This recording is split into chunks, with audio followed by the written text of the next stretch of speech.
Hi there. My name is Jared. I'm a planner one here at Larimer County, and I'm joined here by. My name's Flora, and I'm also a planner one. We're here to give you an overview of the setback variance process that we have here at Larimer County. So the purpose of today's video is to provide an overview of the land use code variance process and inform you of the submittal materials. So the purpose of a variance is to grant the landowner relief from any certain standards of the land use code due to exceptional narrowness of your site, shallowness or shape of a specific piece of property, or by reason of exceptional topographic conditions. Please note that inconvenience in financial burden is not considered an exceptional hardship for the purposes of this application. Setback is the minimum required distance measured at the shortest distance perpendicular or radial from a lot line, waterway, street, or road between a building and the lot line, waterway, street, or road. A setback measurement, this is setback should be measured from the lot line, nearest edge of road easement, nearest edge of right of way, nearest edge of traveled way, whichever is most restrictive out of all of these. So some more definitions for you. The definition of a lot line is a line of record bounding a lot that divides one lot from another lot or from a public or private street or road. Uh, One of the most important definitions we have here is the lot line front, and it's defined as the shortest lot line separating a lot from a street or road. The front lot line is used for the designation of the side and rear lot lines on site and is not based on the orientation of the house or buildings that may persist on the lot already.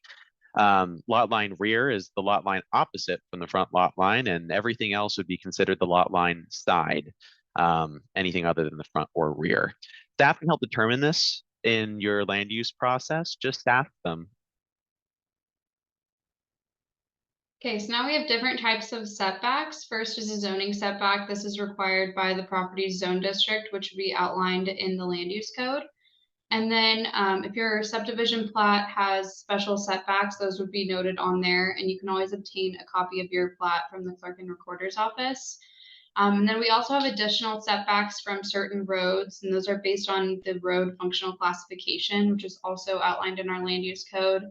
And then finally, we have a waterway setback of 100 feet from the center line of a waterway, which is identified on the USGS quadrangle map. And this includes any dry and or seasonal creeks, but not ditches, and staff can make that determination for you. If you need to know what your setbacks are, please just email the on-call planner at planning@larimer.org. Next up is the setback diagram, sometimes referred to as a site plan. This is an item that helps to show what the setbacks for your site would be for the planning process that you're looking to pursue, as well as showing existing and proposed additions and or structures that you intend to have on your site. This will be required a little bit later on throughout the land use code process and elaborated on within this pre-application meeting. Now we have the customer responsibilities. The submittal requirements listed in the packet are intended to collect all of the information required for Larimer County staff and referral agencies to fully evaluate the proposal. Additional information may be requested from the applicant during the review process if necessary to address specific issues that arise. For certain application types, a resubmittal fee may apply. In the event that you are unfamiliar with any of the submittal requirements and need assistance, we really suggest that you seek the help of a third-party consultant. Planners will review your proposal, but we will not design the project with you. The role of the planner assigned to your case is to assist your application through the variance process. However, staff is not the decision maker for these cases. The Board of Adjustment will make the decision on the variance, and there are no guarantees that your variance will be approved. There's no administrative process to waive a variance, and no refunds will be granted for denials. The next item that we'll go over is the setback certification.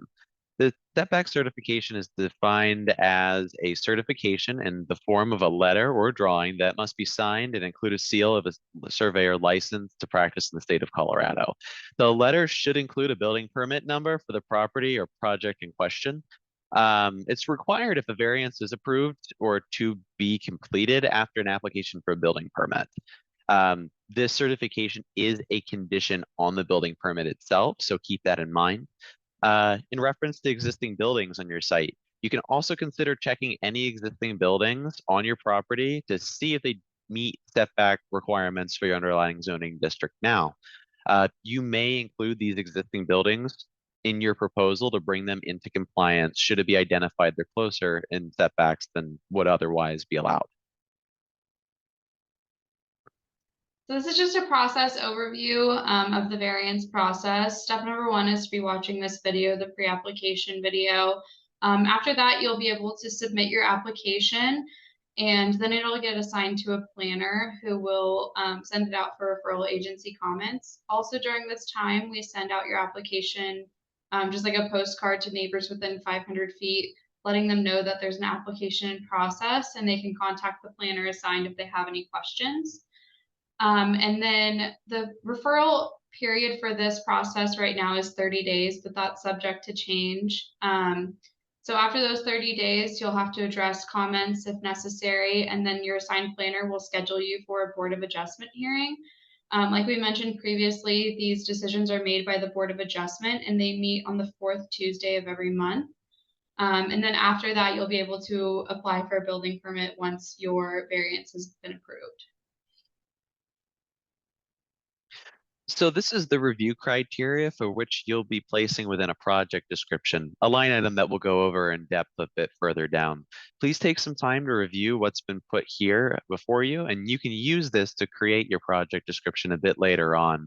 We'd be looking for criteria as 1, 2, or 3 addressed within that project description, all 3 of which you could list if you'd like and does meet those criteria. And in addition, 4, 5, and 6 would need to be met. Now we have the submittal requirements in the form of a checklist. This will be included in the packet. And first up is the application form. So you're just going to want to click the link that's in the submittal requirements checklist, and it'll bring you to this online PDF that you can fill out with naming someone as the applicant. Make sure you list all the property owners. If you're working with an engineer or a surveyor, they can fill out that section as well, or you can fill it out for them. And then listing the parcel number applicable, and then everyone needs to sign down below and date as well. Next up is the submittal requirement for the planning submittal fee. This is line item 2 within the submittal checklist required here. The fee is based on noticing, public hearing time, and staff time that goes into your process. The fee is notably not based on the size or cost of the proposed project, and do note that they are subject to change. So item number 3 is the project description. This essentially is just a written narrative describing how your proposal meets the development standards, which we went over in the beginning. And these are also outlined in the submittal packet. Also, you want to explain any existing conditions of the property and explain any unusual or unique circumstances that could contribute to you applying to this variance. Please be sure to include the distance that you're requesting for the variance. Next up is line item number 4. That is the scaled drawing requirement, of which we alluded to a bit earlier within this pre-application video. We'd be looking for the proposed setback for your site, as well as the actual required underlying zoning setback for your site. Also showing things like proposed dwellings, existing dwellings for your site, as well as any structures. A full list of these items that would be required for this scale drawing, or sometimes referred to as a site plan, are also listed within the packet you'll be receiving. Submittal requirements for number 6 is the site photos. If you could, please provide the multiple photos and angles to help illustrate the need for your variance application. Then number 7 is the waiver of a setback certification recommendation. So it's strongly recommended that you obtain a survey created by a certified surveyor prior to the application. If inaccurate measurements are provided, the process must be repeated at full cost. So if you aren't going to be working with a surveyor up front, then we just ask that you submit this waiver, just showing that you understand that this certification will be required later on, and if any distances are incorrect, then you may have to go through the process again. And then that PDF can be found by just clicking the link in the packet, and it'll take you to our website online with it. That'll conclude the line items of your application.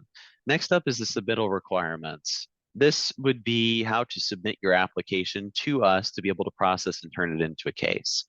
To submit your application, you'll want to reach out to us via email. The email would be planningscert@co.larimer.co.us.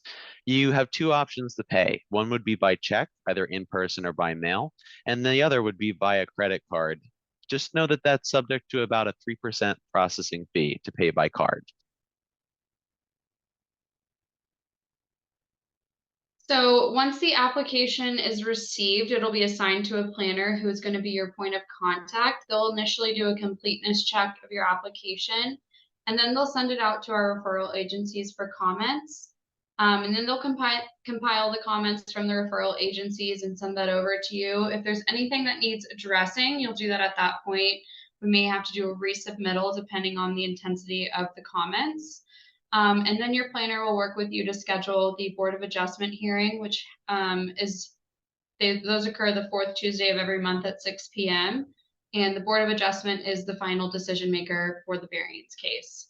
After that's approved, you'll be able to submit for any building permits, should that be necessary. And that concludes our video. If you have any questions, feel free to reach out to the on-call planner at planning@larimer.org. Thanks.